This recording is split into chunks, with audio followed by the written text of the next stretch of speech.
Yes, this is Mr. Jackson, school counselor, with Mental Health, a look at what matters. Wanted to share some information on mental health, as well as information on college and how our students are thinking of other choices. Hotline for mental health emergency set to launch soon. It's just 3 digits, 988, an alternative to 911. But as Kate Snow reports, advocates fear states are not ready to handle the expected explosion in calls. This is the only call center in all of South Carolina. Correct. There used to be 4 centers answering mental health calls in South Carolina. I know you mentioned that there was no self-harm. Now there's just one, Mental Health America in Greenville. I hear how heavy is weighing on you.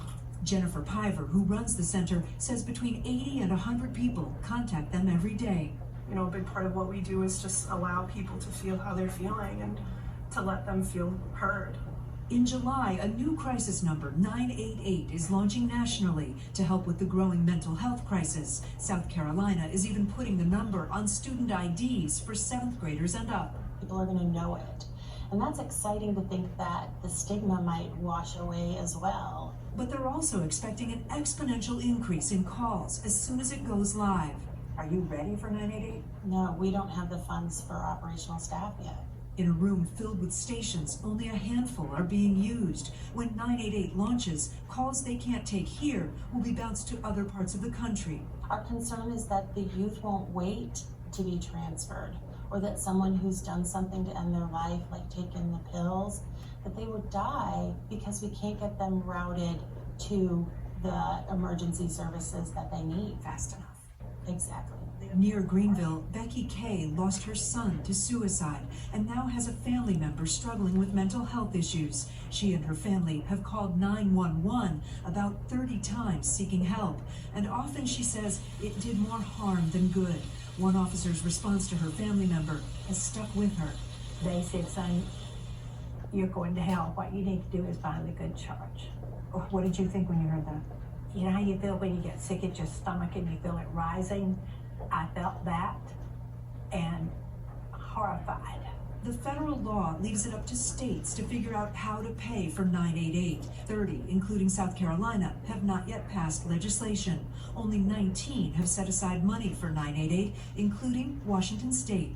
We've been adding phone staff, chat staff, text staff. We're currently recruiting for around 30 people. We've already hired 20 plus people. In South Carolina, they're still looking for a sponsor for legislation to help fund 988. What would you say to your lawmakers here in South Carolina?